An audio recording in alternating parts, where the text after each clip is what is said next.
this is Megan. And this is Steven. And this is the Synchrony Podcast, where we talk about transforming apostolic dating culture and ending loneliness in the church. Yep, that's right. Happy 2026. Happy 2026. We have arrived. That's right.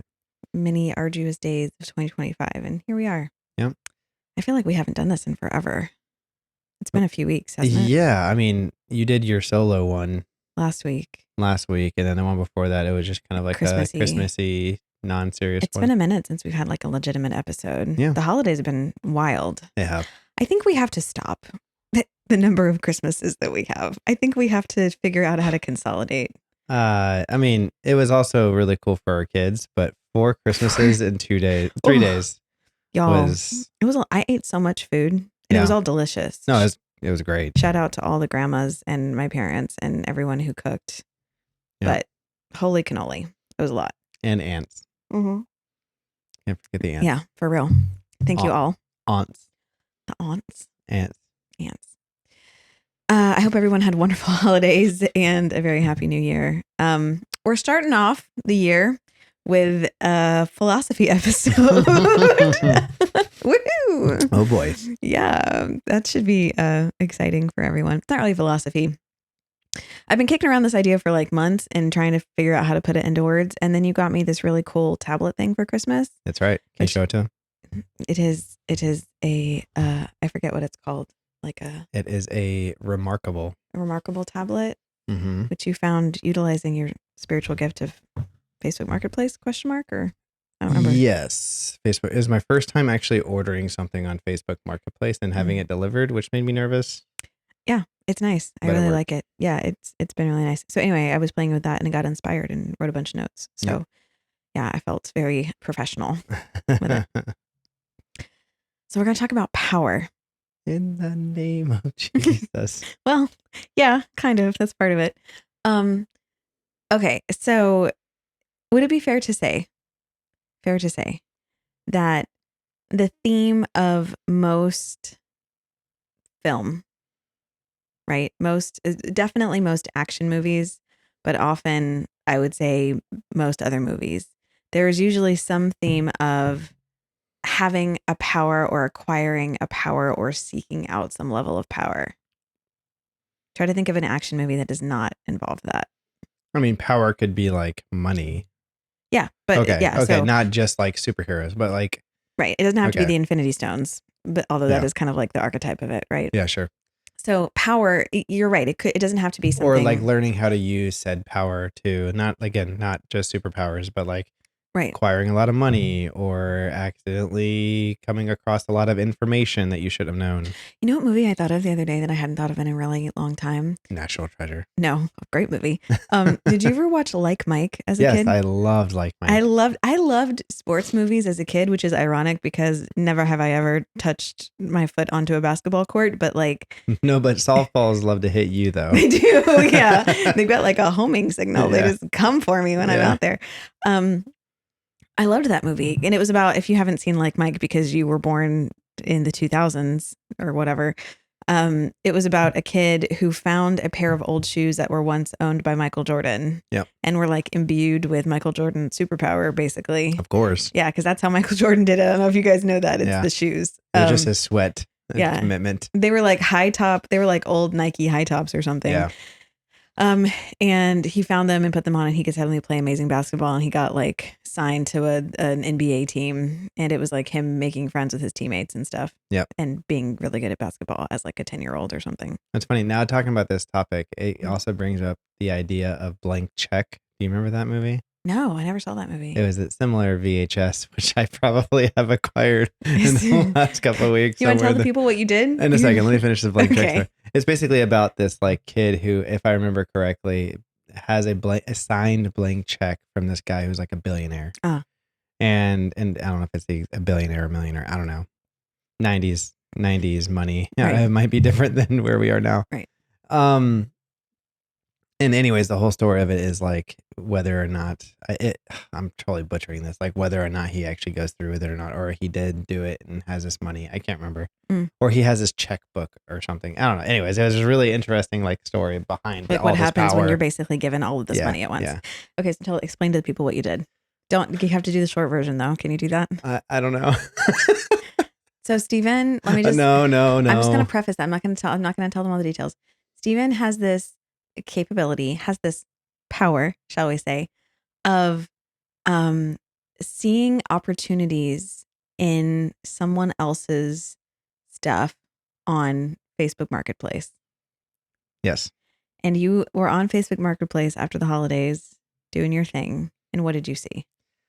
So I randomly like collecting things that I know might have value. I don't necessarily like. So, for instance, I'm caveating this I already. set you up just to explain what it was. I set you up just to go right No, into I what know, it but I is. had to say why I found it and why it was so much better than what I found. So, Okay. anyways, what really caught my attention was a factory sealed Pokemon 2000 VHS movie with the actual coin in the cellophane still, Uh-huh. with like all of the original marketing stickers on the cellophane with the Warner Brothers stamp on the bottom of the cellophane. Mm-hmm. He was selling it for $20. Mm-hmm. And I was like, holy smokes, you don't have to be like an avid Pokemon collector to understand that that thing is worth money if it's Right. in good enough condition. For the right collector out there. Yeah. So I was just going to get that for the $20 on the gamble of like, oh, worst comes to worst, I lose $20. Mm-hmm. I show up and this Joker has, This lovely gentleman. yeah, also a disc golfer, by the way. Wow. It was. He's liquidating his mom's estate or his mother-in-law's estate. And basically there's a bunch of VHS movies he was trying to sell. Mm-hmm. There is like 30 factory sealed original like VHS movies. So if you collect obscure Disney movies, and I mean obscure. Your head's now in the frame because I'm zooming out. Okay. Wow. Are you going to go get one? Yes. I don't think you should show people. What if someone burgles us for your movies? Like, for instance, how cool is this? They probably can't hear you right now. You never know. Okay. He's bringing over a selection. Yeah, that's right. Those of you who are listening to this on a podcast platform are not going to be able to see any of what's about to occur. I'm so sorry. Stephen has returned with a small stack of VHS tapes. Yeah, that's right. Show the people. I'm out of frame now for some reason. Oh. Okay. So. We have to do this episode. I know. Okay. So here is, I'll show this camera, I guess. I'll show this camera. Here is what I originally went for, right? Factory sealed, has a little token in it. Focus. Okay. Little token, incredible condition, awesome. What? How cool is that? $20? But then there's so many more, like Toy Story 2 factory sealed. Quest for Camelot with the medallion. Come on, you know that one was cool. That did have an amazing soundtrack. Okay. I will say. So anyways, there is a ton of VHS that I found incredibly fascinating. And if I did my research correctly, I invested $150 in VHS movies, and I should make close to about $1,200 in VHS investment. We will see how that goes. And now I have 200 and something VHS movies. Yes. Okay, so power. So I'm gonna define power. There are people out there that appreciate what I did. Yes, that's true. And for the right collector, right, or the right community of people at the one right swap meet somewhere out there, one of these VHSs could yield a certain degree of power to you, potentially. Yes. I'm skeptical. I'm going to define power. This is not like, a philosophy definition. This is just kind of what I was thinking of as we were putting stuff together, as the ability to make other people do what you want based on resources that you have. Mm-hmm. Okay.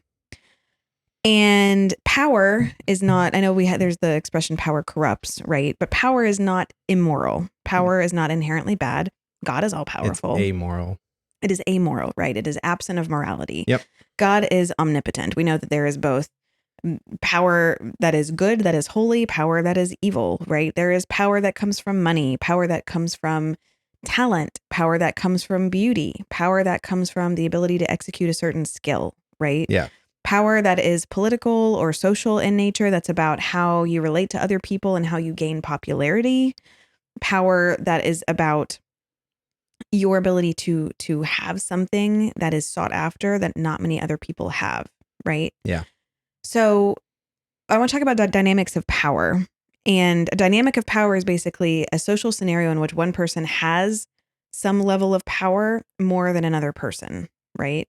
Or where there is sort of a jockeying for power, where there's an opportunity to increase your power in some scenario, right? Yep. And all this might feel kind of icky or kind of like, I don't know, like political or like macro level, right? Like national armies vying for some sort of superpower, right? Like who has the nuclear launch codes or who has the ability to refine uranium or whatever, right? Yeah. There's that level of power. We're going to talk about it kind of in like the micro level, right? Power in dating. And I'm going to kind of lead with the thesis that dating and dating culture is largely about power. Okay. And Christian dating culture shouldn't necessarily be. Okay. That's my thesis. Sounds good. Great. Okay. So let's talk about power in dating, right? Okay. For just a minute, I'm going to get kind of like nerdy and anthropological. I Okay. wouldn't expect anything different. So anthropology, the study of human people, human culture, right? Human society. Um, Anthropologists have studied marriage practices around the world for literal centuries because it's one of the best indicators as to what a culture values, right?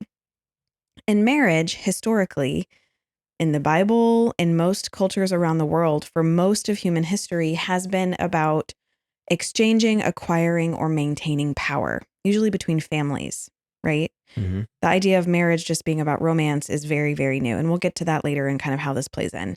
But for most of our history, marriage, selecting a spouse or having a spouse selected for you, which was often how things went, were really about consolidating power.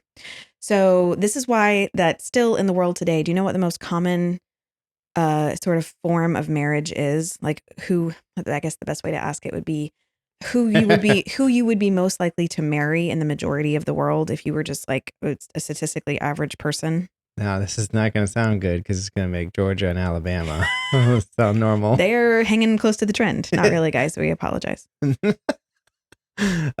Marrying distant cousins, or actually, no, not distant cousins. Your Sorry, first cousin. Your first cousin. First cousin is cousinage, right? Is the preferred marriage pattern for many, many peoples around the world. And the reason is it is a relatively safe distance away from your immediate family. So it's not going to create the same inbreeding problems that marrying your sibling does. Although marrying your cousins over and over and over again doesn't go great. Just look at the Habsburgs, right? I was about to say. It got weird. But it doesn't create that same problem of proximity. And it means that in a given family, all of the resources of that family stay because marriage was about exchange of land, exchange of goods, an exchange of the right to hold resources within one group of people. Yep. And really, for a lot of history, and like you can look at the Bible as a clear example of this, because most of us are familiar with sort of the stories of the Old Testament, and it kind of relates to that, right? But you could expand that, some of those practices to lots and lots of different cultures around the world. Marriage, which, because again, so sexuality was housed within marriage, right? Socially, it wasn't permissible to have sexuality happening outside of marriage. Yeah. So that means children are happening within the confines of a marriage. Yeah. And having children, having large families was correlated to a certain type of power, right? If you had a large family, you had lots of hands to do lots of work. That meant you had more hands to create things, more hands to herd animals, more hands to plant and harvest crops. It meant that you had more men probably to defend the resources of the community. And so when we're talking about who people married their kids off to, it was often about how do we make sure that the resources that our family has gained stay close to our family. Yep. When you think about Abraham sending his servant to go find Isaac a bride, right? he's like, go back and find someone from my family, right? Bring back someone from my family. It wasn't because they shared the same beliefs, because Abraham was the only monotheist in his family so far that we know of, right? Yeah. So it wasn't like, go get another Jew, because Jews didn't exist yet. It was, go find someone from my family, go from my people. And that was really common. You wanted to consolidate the power of the family into a single line. And that power could have to do with the amount of land that you govern. Think about like when Abraham and Lot are dividing up their territories because their herdsmen were sort of fighting over the grazing lands that they had available. And they said, okay, there's too many of us. We now have to spread out a little more. It was about, my wealth requires a certain level of land control. Yeah. Right. Controlling wells in the desert, control of water resources was a big deal. So we're seeing all these patterns, right? It was, marriage at this stage was about connecting families, consolidating resources, generating and building wealth over time within families. And that's how it's been in tons and tons of cultures, and still how it is in lots of cultures around the world, right? And you're like, yeah, Megan, but like, we don't live in the Old Testament. Like, what does this have to do with dating today? Y'all, we're still doing this. We are still using marriage to consolidate power. Yep. I was thinking about this, and we're not trying to match you with your cousin. We are not. That did happen accidentally once, though. Well, luckily they didn't go through with the date, but they found out. It was only a matter of time. It was only, honestly, because here's the deal. In the Apostolic Church, you can't throw a rock without hitting someone you're related to. And so it was only a matter of time before I accidentally tried to introduce cousins to each other. And that happened, and I apologize. You're very gracious about it. But yeah, so. Honestly, surprised it didn't happen sooner. Surprised it didn't happen sooner. Anyway, if you ever accidentally dated a cousin, drop it in the comments. Ask your mom. I'm not trying to out my whole family.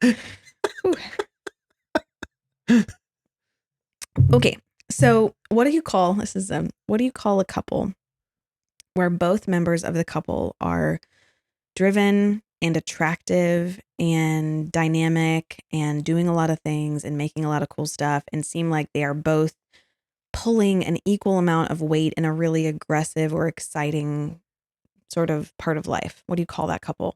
I mean, the first word that comes to my mind is like a power couple. Right. Yeah. That's kind of what I'm aiming for. Yeah. So we have this concept, right, of people being matched. You know, we say, oh, they're a good fit for each other. Yeah. Like, oh, that makes sense.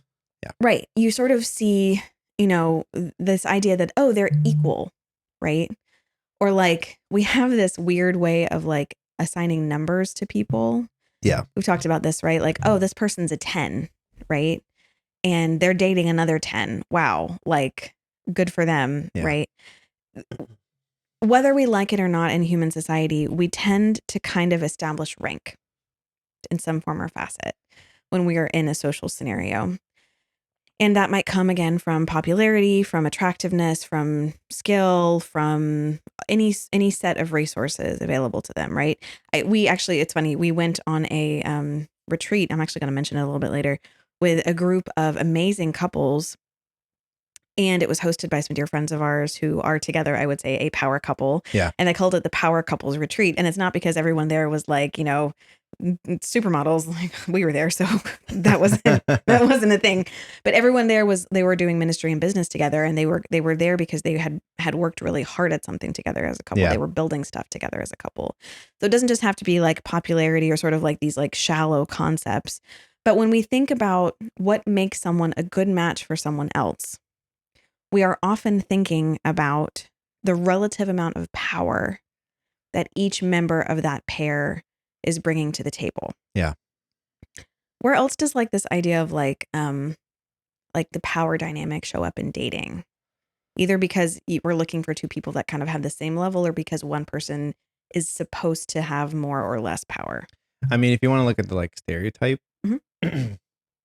specifically, I wish I could say it's just in the world, but I think there's always this like fairy tale dream of this. Mm-hmm. Like, if there is a air quotes ugly guy who has a supermodel air quotes or like a 10 out of 10 on the number Right. scale, he must have a lot of money. Okay, yeah. So, You know, or like the or much like, older man yeah, with a much younger it's woman. not about his looks, it's Mhm. about what he has to offer. Yeah. Right. And for her, it's, and I hate to say it this way, but like the 10 supermodel is just there for looks. The trophy It's wife. probably not her brains. It's probably not what she can offer. It's just, she's just there for looks. Yeah. Okay. So everything you're describing, these like the gold digger or trophy wife stereotypes about beautiful women, beautiful younger women who will seek out a much older man. Yeah. The subtext there is that she's using her power, her physical power, right, of attractiveness to gain monetary power. Yeah. Right. And this guy is using his monetary power to override any unattractive qualities that he might have. Yeah. And gain access to a beautiful woman, Yeah. right? There's also this idea, the idea of a trophy wife is also this idea that for a man who might not be the most physically attractive to have a gorgeous woman on his arm lends him some level of power. Yeah. Right? Of look what I'm able to do. Like look who I could attract, right? Yeah. It's sort of, it's a kind of like the idea of a trophy more like in like the hunting context, right? Like, look at what I was able to bag effectively. Can I say that? Are we allowed to say that? I don't know. Sure. I don't know if that has a weird double entendre. Anyway, so who you date, right, can be an expression of power. I think sometimes education comes into play here, or job, right? Yep. 6'5" blue eyes works in finance. Yep. Physical power, right? 6'5". I'm looking for someone tall. Often women say that they want a man who's larger bodied than they are, right? He demonstrates like physical power more than she has. Protective. Right. Yeah. And there's a bunch of like, women love the idea of being carried over the threshold of their home, Sure. right? I want someone who can pick me up physically. Like that's something I hear people say, right? Yeah. Because there's something so like baked into our culture about that, right? Someone who is significantly physically more powerful than they are potentially we've been sort of conditioned to think that that's really attractive. Yeah. Kind of creepy now that I say that out loud, but attractive. Here's that. And I don't know if we have to add this or not. You know how like guys kind of get the short end of the stick when it comes to like when there's a situation where a woman or a guy dates a woman who is air quotes like problematic or something like that. They say, "Oh, mommy issues," right, or something like that. But what's funny is the way you're describing this about wanting to be held and protected. And like someone bigger than them and more powerful than them what's funny is it went to my mind is daddy issues. So, and women who date men who are much older than they are, or men who are in a very different phase of life than they are, often get labeled as having daddy issues. Yeah, right? Sure.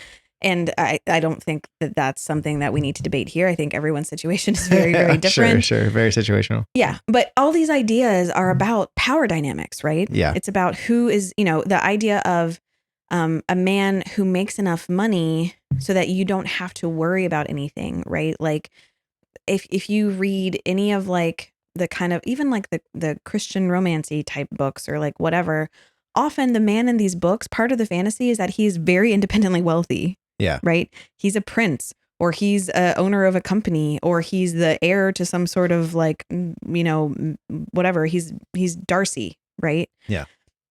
Who's worth so many pounds a year. That's one of the first descriptors of Darcy in the book is how much he's worth. Yeah. Like his net worth is the thing that's front and center from the get-go. Yeah. I mean, the idea though is that she doesn't care about his net worth.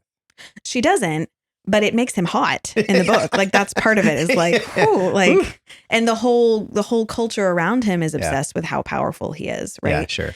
So it is something about how part of the trope of that is that this powerful man, physically powerful, financially powerful, can be swayed by this random girl with the crazy family who has bewitched him body and soul. Right. Yeah, sure. And so that's like part of the thing about it is, wow, this incredibly powerful man has been like, swooned by this nondescript sort of girl standing in the corner. Right. Yeah. That's the fantasy that a lot of women want, is that a very powerful man out of the crowd could pick you, random nondescript girl in the corner, and you would be the one to unseat him from his position of power because you have won over his heart. Yeah. And right? No matter what you do, he will still fawn over you. There's all this. Like it's the hunt, right? Going back to game. And this idea that trophy. The idea that falling in love takes away your power, right? The idea that you give your heart to someone. There's this if any so I'm going to assume that in high school you probably didn't read much Shakespeare, because I imagine that if they would have forced you to, you would have avoided that like the plague. I mean, I had to for stuff, Right. but I didn't that was not my go-to leisure time. No. You don't say. No, I feel like if you have dyslexia, reading Shakespearean plays is like your worst nightmare, because reading in general, ma'am. I know, but Old English definitely doesn't help. It's not Old English. It's Elizabethan English. Old English is several centuries before that and sounds completely English different. Older than ours. It is actually the English of the King James Bible, or just about. Yes, Old English. It is not Old English. All of my literature nerds are freaking out right now. All two of you are flipping tables right now. It's okay. Anyway, so you did not marry me for this power. No. This is all about us here. So okay, in the play A Midsummer Night's Dream. Yeah. Very, very high level overview. It's a play about the fairy kingdom and fairies sort of playing tricks on humans, right? Yeah, I know this one. Okay. And at one point, King Oberon casts a spell on his wife that he's mad at. Real big couples issues. Whose name is Titania, and makes her fall in love with a donkey. And he's doing this to embarrass her, right? The idea that a regal woman of power could be brought so low by the power of love. Yeah. Right. That's sort of the trope that they're playing with, that love is ultimately the conqueror of all things. So power is part of our dating culture, and that has persisted, even though we're no longer like trading like cows and sheep, in the West at least, for marriage partners, generally speaking. Or, oftentimes our weddings don't even have that same level of like trade dynamic that it used to. Yeah. Right. Plenty of couples in the world now aren't even blending their finances, which I personally don't agree disagree with. Yeah. But that's a common thing now, right? Or you have a prenup. Yeah. So that your power cannot be taken away in the event that the relationship breaks down. So there are still mechanisms of control of power. But what I want to point out is that a lot of people are still dating to gain power. Yep. And they're doing it in the church too. And we might not want to call it that. We might want to call it attraction preferences. We might want to call it ministerial alignment preferences. We might want to call it, I don't know, a host of other things. But underneath the surface of that, if we think really hard about why we're choosing what we're choosing, or why we're saying that certain things are our criteria, it's about power. Yeah. And it's about the wrong kind of power. Yep. So, quick pivot, and then we'll circle back to this. Pivot. Sorry, I didn't even watch. You didn't watch show. Friends. You've just seen the meme. I didn't know. I just remember me and Brad trying to move that. Oh my gosh, that one sectional couch through a spiral staircase. Oh, that was terrible. I was dying. It was hilarious to watch. But like, pivot. Yeah, you were like pinned under this. I literally was pinned underneath the couch, not like hurtfully, but like you were trying to like conveyor belt it over your body up because there was nowhere for you to stand and conduct the couch. Yeah. We've been through a lot in our marriage, babe. Yeah, I'm sorry, Brad. Yeah, thank you, Brad. Anyway, so when you are a Christian, right? When you take on the name and the mind of Christ, your power is no longer about you. Yep. Right? That is something that we sort of agree to when we come under adoption of the Holy Ghost, right? We say, this is not about me, right? It is now about the kingdom. It's about furthering the gospel. It's about doing the work of my Father.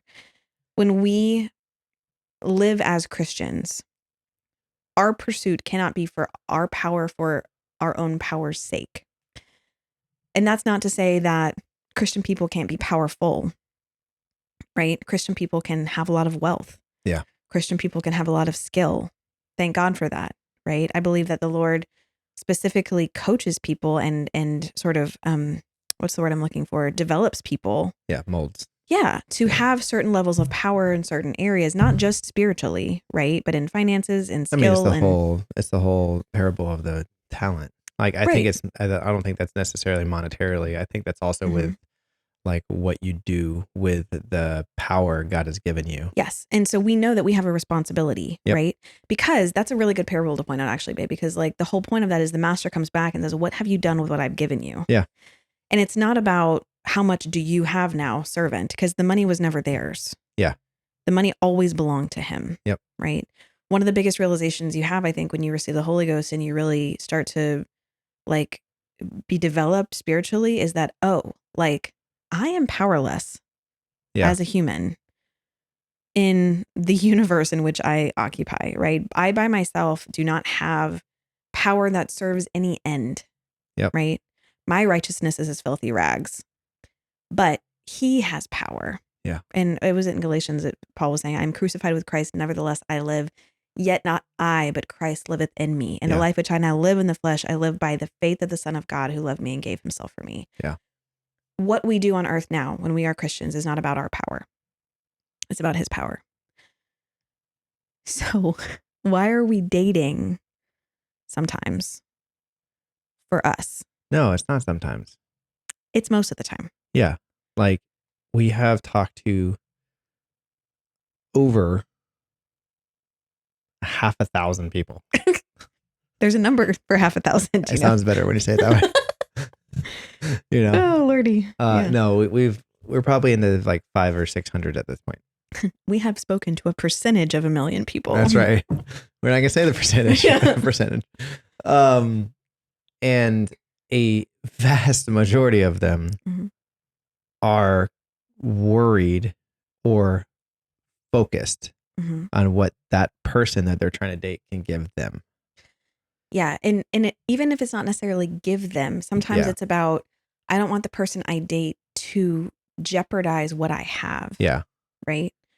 I don't want the person that I date to be less financially secure than I am.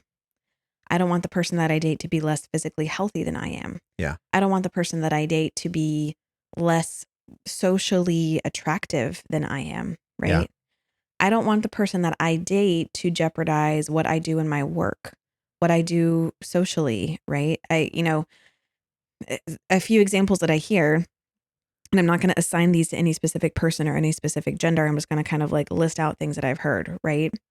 I cannot date someone who makes significantly less money than I do because I'm scared that that'll cause tension. Yeah. I can't date someone who's not going to be okay with this hobby that I have because it's something that I love and I'm passionate about and I'm really good at it. And I want them to celebrate that with me. If that's the case, then don't have kids. Yeah. But I mean, then, Sorry. then that's a choice, right? No, I know, but it's the idea that nothing can ever touch this. I'm like, well, if that's the case, then you being a parent is going to be really difficult. That's another one though. So I won't date someone who can't have children. Yes. Or who can't give me children. Yeah. And which I understand that drive. 100%. Like, don't get me wrong. But sometimes it's about, I have a vision for how my life is supposed to go. Yeah. And I want my life to look a certain way. And I refuse to entertain an option that would not facilitate that kind of life. Yeah. And I'm not saying that all of those things are wrong, right? This person who said, hey, if I date someone who's significantly less financially stable than I am, it could cause problems. They're not wrong. Sure. Because there is a dynamic of power there that can become problematic, right? When you're in a relationship, and we talk about this sometimes with age, right? Like there's a point at which a man of a certain age dating a significantly younger woman becomes sort of problematic in our culture, not because there's anything inherently wrong with someone in their 60s falling in love with someone in their 20s, right? Like they're both adults. Ugh. Okay, so you just like cringed. Yeah. Why did you cringe? Because it feels like there's a lack of experience on the 20-year-old in my mind. That 20-year-old does not understand how much she's being manipulated is what you're saying. Yeah, that 20-year-old does not. It could be the other way around. It could be he being 20 and her being 60. That's the idea of like a cougar. Yeah, sure. Right? Like that 20-year-old isn't experienced enough in life to understand how much life that person has lived. Mm-hmm. And my initial thought is, why is that 60-year-old looking for a 20-year-old? Yeah. So there's this sense that someone's being manipulated. Right. Yeah. Again, I understand that there are very few scenarios in which there is just a healthy, balanced relationship that can happen with. But Yeah. So, and I'm not saying that, I'm not trying to paint with a broad brush here, but I'm Yeah. saying in our culture, there's an Yeah. immediate understanding that, oh, there's a power dynamic in that relationship. Yes. And I'm specifically saying much older man to much younger woman because, say what you want to say, this is not me being a woke feminist. This is just the reality of living in Western patriarchal society, which we've all been living in for a very long time. A male has more power culturally than a woman does and has historically, right? There's good data behind this about how people respond to men versus women. Like, it's still there. And he's much older, so he has more experience. Yeah. Often there's this presumption that he has more money. Doesn't have to be the case, right? All of these things say this man has significantly more power than his partner. Yeah. Ergo, he must be using her and cannot respect her is what it comes down to. Because Sure. there's this idea that if you have much, much more power than someone that you're married to, it is not an equal partnership. Yeah. We can debate that all day long. And I'm not here to like point at people who have age gap relationships and say that they're problematic offhand. The same thing could be said for couples where one member of the pair is able-bodied and the other person is disabled. Sure. And there are some really visible interabled couples that talk about this. Yeah, I've actually watched a couple of their stuff, and like they talk about how all the time they get accused of the more able person taking advantage of the handicapped person. Right. It must be because of their money. It must be because of this. It must be because blah, blah, blah, blah, blah. Yeah. And they're like, you're an idiot. Yeah. Yeah. So this could all be based on supposition, right? Sure. But there's this understanding that when one person in the pair has significantly more power than the other person, that it's not an equal match. Yeah. And I kind of want to argue that while there are some elements of that are true socially, culturally, right? When you are dating in order to secure a Christian marriage, which is about sacrifice and the giving of yourself to something bigger than you, right? Christian marriage at the end of the day is not about consolidating resources for myself. Getting married as a Christian is not about making myself individually more powerful. It's not about finding someone that I can wield power over or who can wield power over me. Yeah. Right? Christian marriage is about finding someone who I can be yoked up with, who will help both of us further the kingdom. Yeah. The marriage is beyond us. Yeah. So any outlook that I have in dating that's about garnering power for myself or retaining it or protecting it or hoarding it, by just nature of what we're talking about, can cause problems. Yeah. Doesn't have to. I'm just saying that it has the potential to mask opportunities that would further the kingdom and maybe not further your own power. Yeah. Right? Yeah. Because ultimately, seeking power for yourself is a human thing. It is not a Christian thing. Yeah. You know what's crazy is like I'm looking at your notes right here, and it just reminded me of the talk that Andrew talked about.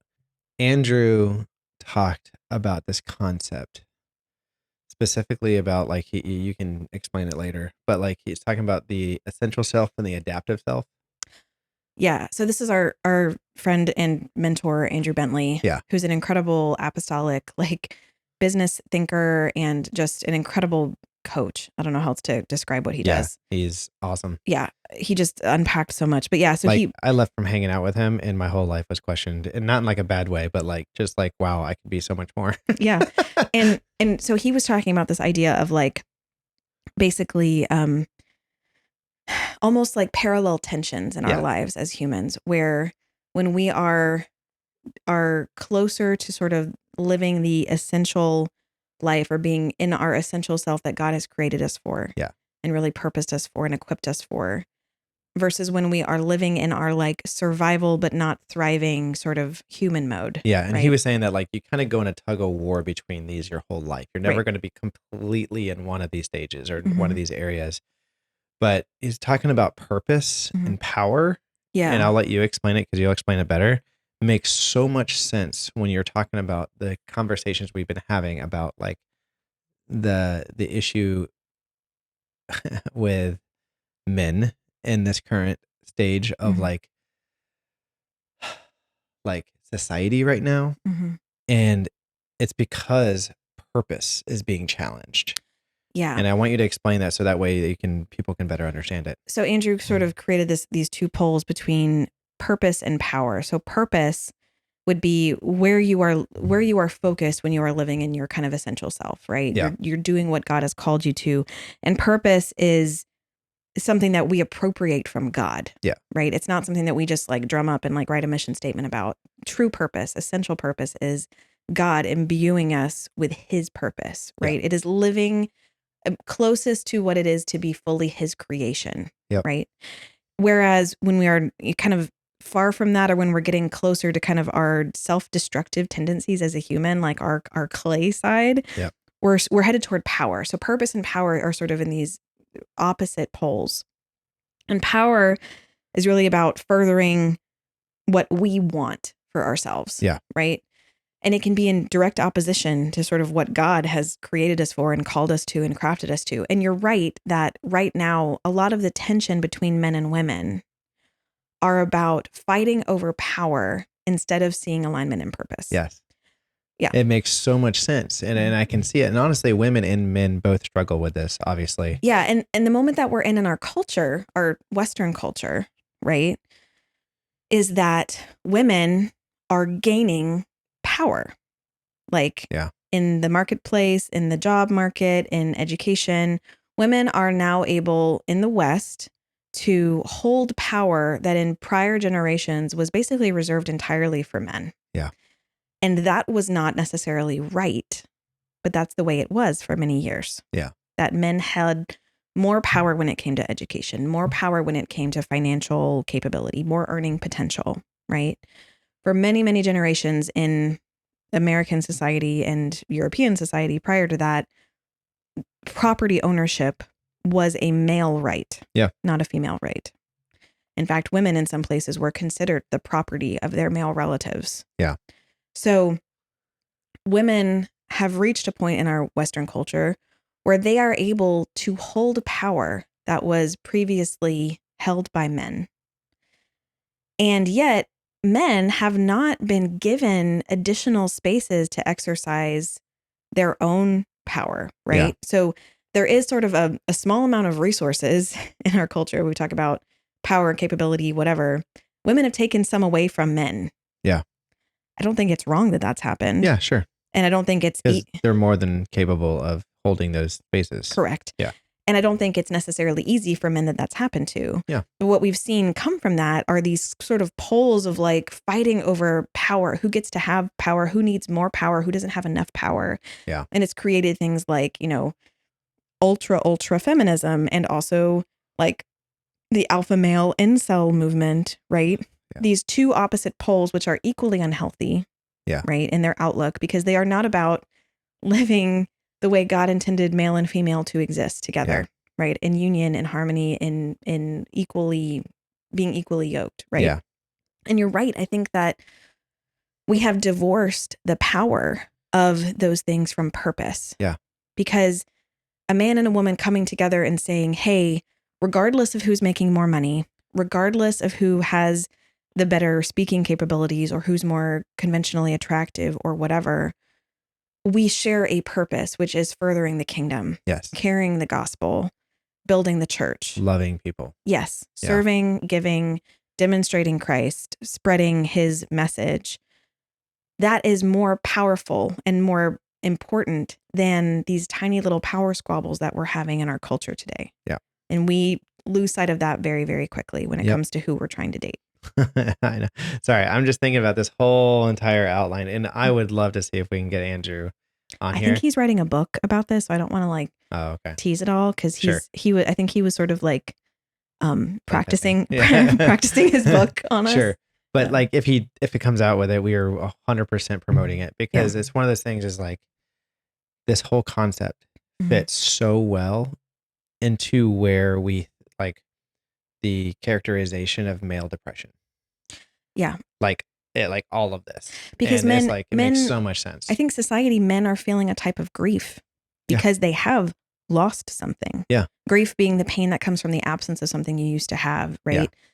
Yeah. Men in our Western society have lost something significant.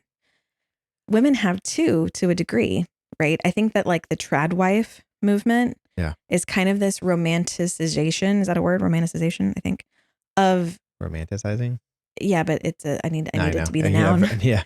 It is a romanticizing of these skills or capabilities that women feel like have been kind of pulled from them. So many women that I talk to, and I'm not here endorsing any one of these extremes, No. right? Everything that I've listed off, incels, trad wives, hyper feminists, ultra alpha males, I think any version of that is unhealthy. Yeah. Because it's concentrating power into one gender. Yes. That's not what we're about, right? No. But I think that when I talk to Coming women from the stay-at-home dad.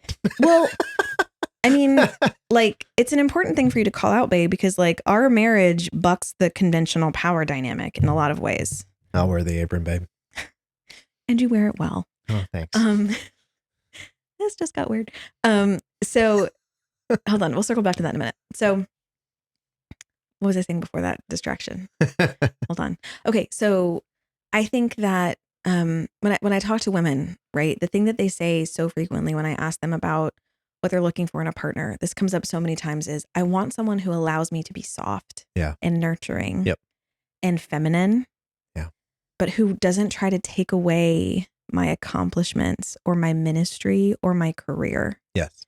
And there is the very real sense that who you choose to marry is going to be about giving you space to be the thing that you feel like you are called to be or created to be, and taking away things that you've worked very hard for. Yeah. And that fear is real, and I'm not trying to dismiss it, right? But I'm saying this whole unhealthy mindset of dating being about hoarding our power and protecting it and making sure that we don't risk it sets us up for some failure. The number of women who I've met in their 40s and 50s, and this is not meant to condemn anybody for making the choices that they made, right? Who have said, I might have had some opportunity to date. I might have had some chances at relationships, but I was on a career trajectory and I needed to focus on that first. And I was told, first go to college and first get your career established before you even think about being with a man. Yeah. Right. And I get that, because in our culture, you have to fight very hard, especially if you're a woman from an immigrant family. If you're a woman of color, you have to fight hard to gain an equal level of power with the rest of society. Yeah. Some women fought that fight at the expense of their opportunity to meet someone when it would have made sort of sense for them to do that. So this fight over power is not helping us. Yeah. It's not creating more Christian marriages. This might be a hot take, but I have a problem with the identity of any of these things. Say more about that. Because, like, for instance, I am a stay-at-home dad, but that's not my identity. Correct. But I have a feeling that there's a lot of people in this world that are like, that is my calling. And like, don't get me wrong, I am a really good stay-at-home dad, and I know that. Correct. And I want to get better at it. But I also know that there's going to be a season in life where this is not my life. Right? Yeah. Where you're going to figure out something's going to happen. We're going to have to pivot. And our kids are going to grow up. Yeah, well, that too. But like say synchrony takes off, right? And we can afford to have someone to help us with the kids while we're traveling to speak at things. That would be great. Like that would be awesome. And now I'm pivoting from like full-time stay-at-home dad to more doing synchrony stuff, but still being involved with my kids' lives, right? That'd be great. But I feel like there's this whole like this identity of who I am. Like I am, my whole identity is a missionary. No, your identity is a Christian. Yeah. Your identity is to serve God and to be molded for your situation. And to step in and out of the seasons that he takes you into. Yeah. Like there was a season where I was all over the place delivering pizzas and witnessing to anything that moved.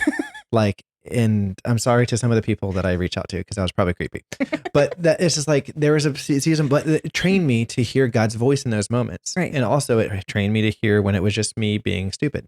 Like, but that's not my identity. Right. And it's like going on and on. Like I can go through my whole life and I'm like, I feel like some people put so much pressure to be this one thing that they'll pass up incredible opportunities because no, this is who I'm supposed to be. I had an experience with someone where I had introduced them to somebody, and they said, I don't think I can really be with this person because I need to be with someone who is going to be my financial equal. And it just so happened that one member of this pair um, is in, I would say, like a highly technical field that requires, higher education, right? Like one of the typical stereotypical careers that if I listed off what they do, you'd be like, oh yeah, they make a lot of money, Sure. right? The other person is in a blue collar field. Yeah. Making more money than the other person is. And I know because I look at people's salary because ranges. we ask We people's ask. salaries. Right. A range, not your specifics, but like a range. Sure. And this other person works in a very high demand blue collar industry as a skilled worker and is making an absolute fortune, well deserved. Yeah. And so I said to this person, I said, is it about the money or is it about the perception of level of education or social status? And they were able to kind of say, oh, it really is about like having the same level of education. Yeah. Right. Because we associate all these things together. Yeah. Right. If you did that to me. Yeah. So talk about it. I mean, there were like going back to like when you broke up with me. Yeah. I thought it was because I needed to be with another academic. Sure. You thought you needed to be someone with a similar level of education, right? Mm-hmm. So you did the same thing, and like again, not in a much nicer way. But here's the thing: I convinced myself that, and I do think that God took me into that time of separation from you, so I could get my life together and kind of figure out my values. But when I was thinking about what you're missing, when I was trying to rationalize it, I thought, oh, in order to do what God has called me to do, I must need to be with someone who is just as bookish and smart and degreed up as I am. Yep. And God goes, just kidding. Yeah. Yeah. But like, because in my mind, the Lord needs that level of power to do his work. Oh, sure. Yeah. The same way people think about money, right? Yeah. Like God doesn't need our money in the sense of like, he's got the cattle on 1,000 hills and could snap his fingers and like, pull gold out of the ground if he wanted to. Yeah. So it's not about him needing you to be a certain level of financially whatever to go do his will in the world, right? He can use your finances. He will use your finances. But God doesn't need me to go hoard power for him. No. He has all power and authority. Yeah. So it was silly. The whole premise of that was silly to begin with. And when I got down to the root of it, thinking about it, that was all about me. Yeah. Wanting to secure my own power and identity as an academic. Yeah. Because if I were an academic who could be with another academic, I was a real academic. I must be really smart if I'm with someone else who's also got a PhD, right? And I'd just be equally broke. Yeah. Sorry. Yeah. No, but and I mean, you ended up marrying a beekeeper, so I mean, equally broke. It's worked out great. Yeah. But it's so going back to the identity thing, Mm-hmm. like I think people are boxing God in. Yes. They're handcuffing God and saying, hey, I want to be used only in this comfort zone. Right. And it's like, I look at so many things as if like God's the potter and we're the clay. Mm-hmm. Like, I feel like a lot of people are really like when they box God in, I feel like they're already hardening up certain areas of their life where God can't mold it. Yeah.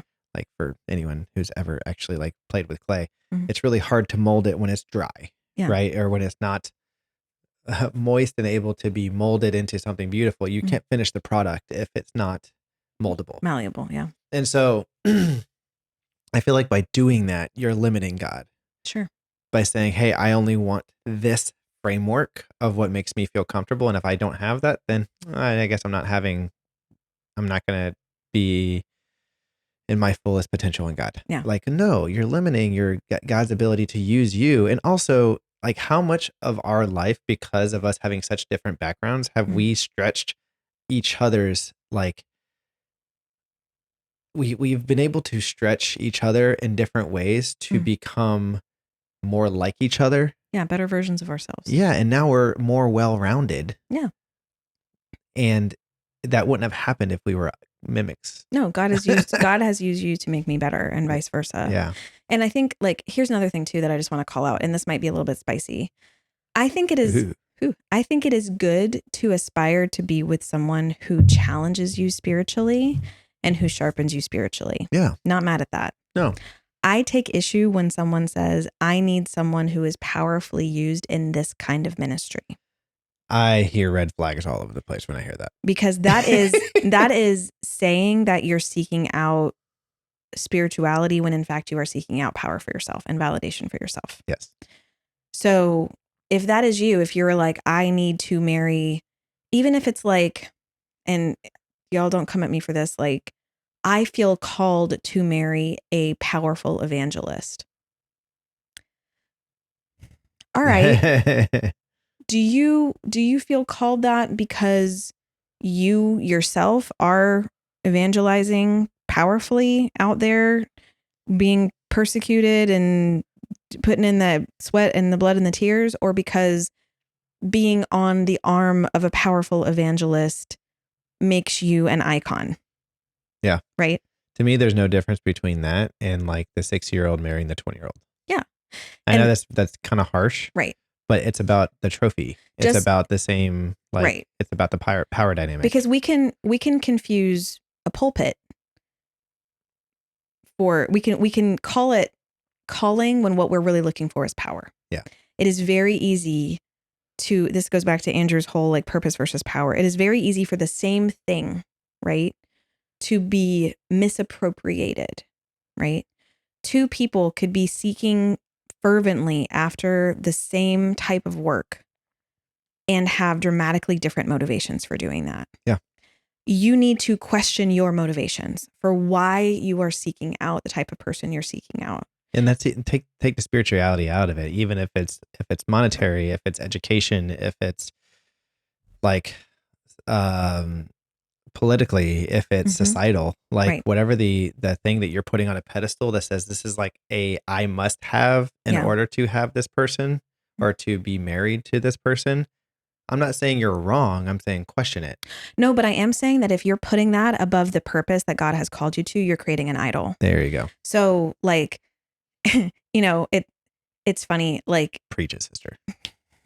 We do this all the time in our lives, and I'm not here to judge because all of us have done this at some point. We've misappropriated something that was meant for the kingdom to our own ends, right? So we've all had those moments where we've probably played with that idea that of taking something that was meant to glorify God and his power and authority and using it for ourselves. That is the original sort of path of Satan, right? Yeah. Is taking that glory that comes from God and turning it into his own power, attempting to. Yeah. So it is natural for us to be swayed to do that. You have to be really careful because you can get yourself into this idea that you are trying to further the kingdom, you're trying to seek after the things of God, and the things that you could be doing might be having beneficial effects on people, on the kingdom, right? You could be performing signs and wonders in his name. And then at the end of the day, you're doing it for yourself. Yeah. And we can use people and relationships to do that for us, right? Yeah. If you're never willing, it goes back to this idea, like if you're never willing to make friends with a non-apostolic person, are you actually evangelizing, right? If you're not willing to associate with the hurt and the broken, are you Christ or are you trying to just become a very powerful Pentecostal? Yeah, right? You're putting on a mask. Right. Like, here's the thing is like, when you're doing that, when you're seeking said power, you're not actually gaining power though. No. Like if you like the real power is the person who's actually connected to the power source.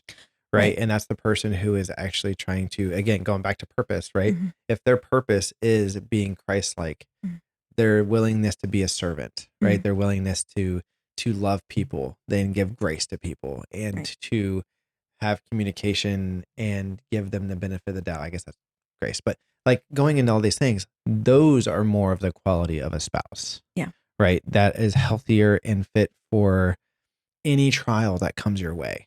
right? And Yeah. for you, when you're a parent and you're stressed and you're tired and things are going crazy, you want those qualities Mm-hmm. to be backing you up in those moments, not someone who is only about power. I'm telling you, I get challenged all the time when it comes to power with my kids. And Like, in our marriage, yeah, like in this is, I think, if you hear nothing else from this, like take this away. Christian marriage is not about gaining power. It's about giving it away. yeah, Like when you marry someone in the faith, husbands honor, or, husbands love your wives as Christ loved the church. yeah, Wives honor your husbands, right? Like you are giving yourself away to someone. yeah, You are submitting yourself to them, physically and emotionally and whatever else. You are giving up some of your power and freedom, right? You are putting your ability to sway other people with your attractiveness or with your capabilities or whatever on the shelf. And you're saying, all these things that I have are now yours. yeah. My skills, my capabilities, my power as a partner, as a breadwinner, whatever, those things now belong to you. Yeah. Marriage is about giving up your power sacrificially. I don't think giving up is the right word. Why? I think that has a negative connotation. Why? I think it's more of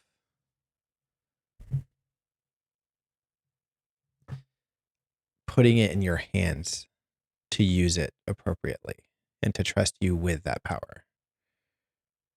Yeah, but I think it's also giving it up. I It mean, it, it, it is giving it. It's giving to though. Like I don't know. Like I feel like giving up sounds like it's like, oh, you're giving up the fight, right? It's no. To me, I feel like it's like I'm giving. I'm the difference between giving up and like handing to is different to me. so Like so there's both, right? There's both. I gift you, like I as your wife gift you yeah, with my capabilities, my abilities to earn money, to cook, to do whatever I can do. I now am making them in service to you and to our shared family. yeah, Right. I put those things at your disposal. I gift those to you. I also relinquish my power to go seduce somebody else. sure, Right. yeah, I relinquish my power to go be XYZ type of person that I could have been in a different relationship. yeah. So I do give that away Yeah, but willingly. it's to me the way I kind of view it, and maybe it's just I'm a dude and this is the way I think of things. But like, is if I have a sword in my hand, right? Mm-hmm. That makes me feel safe. Mm-hmm. This is my power. It's my protection. Mm-hmm. I am saying, hey, here is my sword. Mm-hmm. I'm giving this to you. I am now being vulnerable with you. Mm-hmm. And now I'm trusting you with this information. I'm trusting you with my love, my trust. And it's like, and also now I can turn my back and know you're not going to stab me in the back. Like if you want to go Yeah. really deep I think into it, I but think D all the above. I think we're saying the same thing, but Mhm. for some reason it's like when you say giving up. Yeah, I think men get real uncomfortable with that idea. No, I know, but, and I know that's how but the thing is like, it goes deeper than that though, than just giving up. I agree. I think it's multifaceted, but Yeah. I do think that there is an element of saying some of my power as an individual goes away. No, yes, Yeah. obviously. Yeah. Like I'm not combating that. No. I agree. We're saying the same things. I'm just saying like it's all of that, right? Yeah. It's a sacrificial thing. Yeah. Marriage ultimately, and we do empower each other. Like I think Yeah. that we do sharpen each other, and by being together, we become stronger. What is it? A threefold cord? Yeah. A cord of three strands is not easily broken. What's the actual scriptures? Lord help. That's what every wedding braid. Yeah, whatever. We went from unity candles to people being really worried about catching our hair on fire, I guess, to the braided things. Yeah. I don't think we even did a unity ceremony, did we? We had our people make vows to us. Do you remember that? Oh, like stand up and they said it to us or something Yeah, like so that? at our wedding, we read vows to each other, and then we had our family stand and pastor charge them Oh, to yeah. support us and Yeah. whatever, and then we had our friends and loved ones stand and he charged them to. Is it sad? I forgot about that. I think we've discussed that on your actual wedding day, you miss large portions of it. Yeah. And just like most of my childhood. Yeah, just gone. Yeah. Okay, so circling back to this, the idea though is that marriage is not about garnering power for yourself. Yes. Right? It is in the world. It has been in human history. So wanting to use dating and marriage as a way to gain power is very natural, but it is not Christian. Yeah. So the fact that you might feel tempted to do that or feel drawn to that is very normal. When you are a Christian, you are no longer normal, right? Yeah. Our marriages are not intended to be normal. They are intended to be Christ-like. Yep. And it means that we're going to give away some, I mean, as Christ loved the church, right? To do what Jesus did for the church was disempowering himself. Yeah. To put himself in a sacrificial position on Yeah. behalf of the church. So I guess the takeaway for all this, because I know this is all very like big and theoretical, is when you are thinking about what you need in a partner, you need to spend some time digging down to the root of it and deciding if those things are needs because they further your purpose in the kingdom, or if those things are needs because you want to use them to protect or preserve or consolidate power for yourself. And there's a couple of guys, they got big a few years ago, called the Minimalists. I don't know if I ever heard Oh, you. yeah. Yeah. They I don't know if they're still doing stuff and writing things. I think Adam and Carissa interviewed him not too long ago. Really? Yeah. Oh, go figure. I think that's why they mentioned it last time we saw them. Maybe. Cool guys. I mean, interesting philosophy. They're not Christians necessarily, but they talk about basically stuff, right? Letting go Yeah. of stuff. Yeah. And one of the things that I really like, one of their taglines is, excuse me. One of their taglines is love people and use things because the other way never works. Yeah. If you are trying to find a partner in order to preserve your power, you're just using them. Yeah. And you might as well not do that. Yeah. Right? Using is for objects. Yeah. Not for people.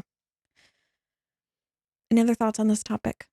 If you find yourself going through all of the things that you're like using as qualifiers to date someone or to marry someone, and you realize that it is mostly about what they can provide you or like what you can use them for, I would question, like, pray about it and ask God, like, one, purify my intentions and my motives. And two, do you know what your purpose is? And I'm not just talking about reaching souls for them to be saved in the kingdom. I'm talking about like your purpose, Your specific your specific purpose, like really. And like it can be spiritual in nature, yes, but I mean, it can go deeper than that. Like it can. What is it that you feel God has uniquely equipped you to do? Yes, Yeah. exactly. Or Like is what uniquely experiences equipping you do to you do? have, and what have you, like what are you passionate about in the sense of like what can you provide for other people? And I say purpose usually comes from a place of serving. Yeah, it's purpose, I Like think. what can you provide to other people? Right. It's a surrender to being used by God, right? Like, Yes. and I think like I think we're at our sort of like peak as Christians when we are completely a conduit. Yeah. Right. When our life and our capabilities are about connecting another person to God and to his power. And the power that we touch is meant to move through us, never to be held by us. Yeah. Like, I think that that's when we are our most powerful, so to speak, because it's not about us. You know, it's never about the power staying in us. It's about it moving through us. Yeah. One last little snippet of something you just said reminded me of it. The times that I have struggled the most spiritually is usually right after a spiritual high. And that is usually because, and if I'm not keeping myself in check, if I'm not trying to die daily, right, spiritually, like and carnally, like really trying to give it to God, because what happens is I start feeling like the power is mine.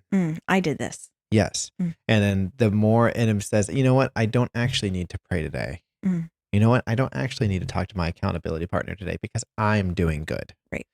And it's one of those things is like the more, and I've done this time and time again growing up, and even like up until the last couple of years, what happens is I get on this spiritual high, and then it's because I'm like, oh, God is using me. Then obviously everything must be good.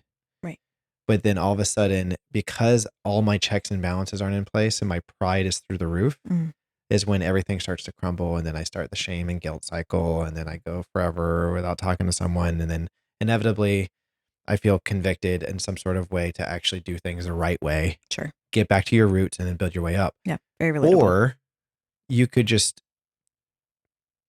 die daily. Yeah. Just remember that. Yeah. Yeah. And just remember that it's not you to begin with. It's Right. not me. The life which I now live in the flesh, I live by the faith of the Son of God. Yeah. And so what happens is I now have put safeguards in place that when I have a thought come in my head of like, what can I do for that person? Not God, how can you use me? Is when I go, I need to go pray. Yeah. Or I need to talk to someone to make sure that I'm in the right headspace about this before I go and do that. Right. Because then that lets me know that I am letting some of me in. Right. And like, guys, we all mess this up, right? Yeah, so this isn't us like judging you or saying that like, oh man, if you've ever, wanted to date someone who has a lot of money that you're like the lowest of the low. No. We just need to know, you just need to know why we do the things we do. Yeah. Again, it's going back to just checking yourself. Yeah. Just seeing like, hey, you know what? I have thought this before. Let me go back and check. Let me make sure. And if you are presented with an opportunity to meet someone who has the capabilities to further what you feel like God is calling you to do, but does not have the capability to bring you more clout or power or authority or, political sway or whatever it is, are they an option for you? Yeah. And if not, why? Yeah. Do the why exercise. Yeah, ask yourself the 5 whys. Okay, I feel like we've kind of beaten this into the ground. Yeah, we're an hour and 20 minutes in. Oh boy. Yeah. Anyway. That's probably getting close to 1 a.m. Right. Everyone take off your infinity gauntlets and get ready to go to sleep. That's right. Real quick shout out. The Discord. Yeah. How's that been going? It is going incredible. Yeah. And I'm not just saying that because I want to shout it out and it's actually dead.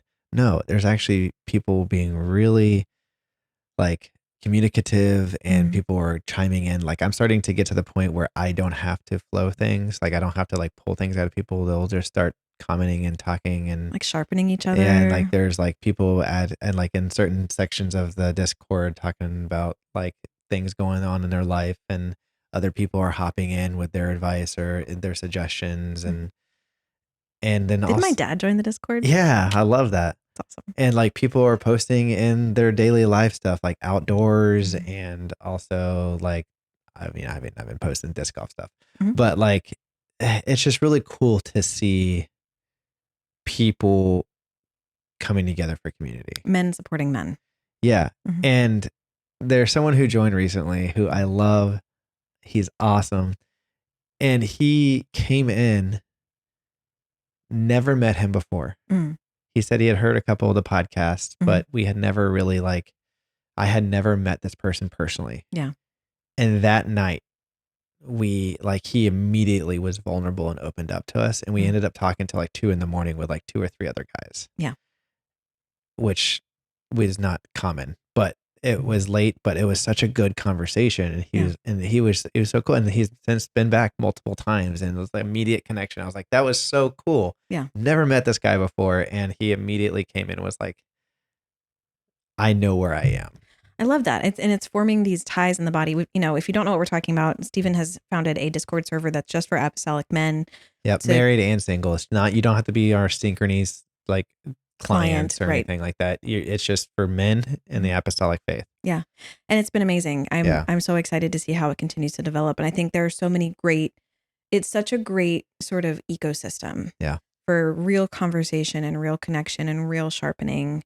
I'm really proud of you and all the guys that are involved in it. I just think it shows us that it can be done. Yeah. Right. You can form healthy apostolic male community in virtual spaces. And for those who are listening are like, oh, that sounds so spiritual and so boring.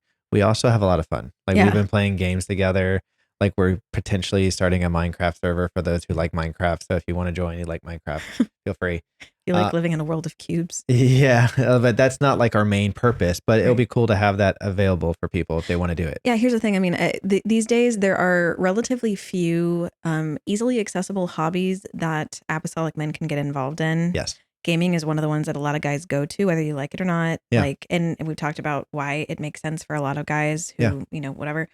If you're going to be online, why not be online with a bunch of guys who are going to help sharpen you? Yeah. I think it's really cool. Yeah. So we're having fun, and it's not just for gamers; it's also for normal dudes too. Normal dudes. Okay, you said it, not me. Yeah. So if you are a guy and you want to check out the Discord, there's a link in the description and you can go join, and it would be awesome. Yes, please. If you're planning on joining, there is a bit of like you join to get into the server, but then you have to like introduce yourself. There's like an intake process. Yeah, because we're trying to weed out anyone who's just joining to be nosy. Like bots. And bots and just random people.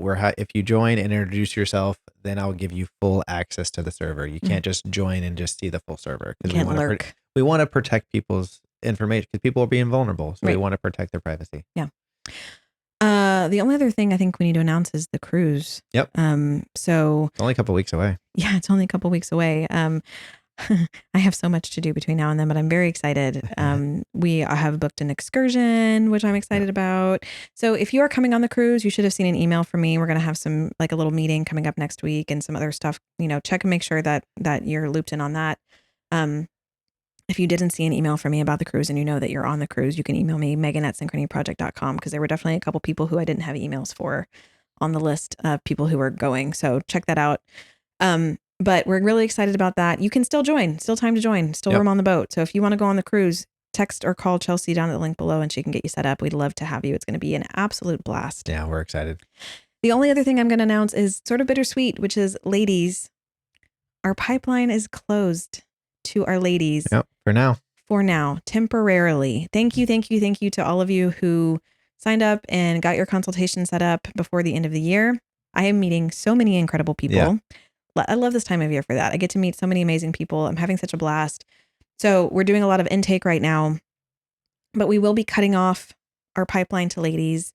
Except for people who were former clients who paused their membership. Returning clients, welcome to hop back in at any point. But new clients, we won't be offering consultations for ladies for the next few months at least. Yep. And we'll talk more about what we're going to be doing with that. I'm sure we're going to have some cool data to share. But basically, we're going to be doing a deep dive on the ladies that we are currently working with to understand where we need to go find the men, and which ages, which places, which localities are going to be the most successful. And then we're going to headhunt. We're going to go into the highways and the byways. We're going to be popping up at your churches like, you, do you have on a ring? I'm showing up with a Cupid arrow. Yeah, something like that. That's how it works. That's how it works.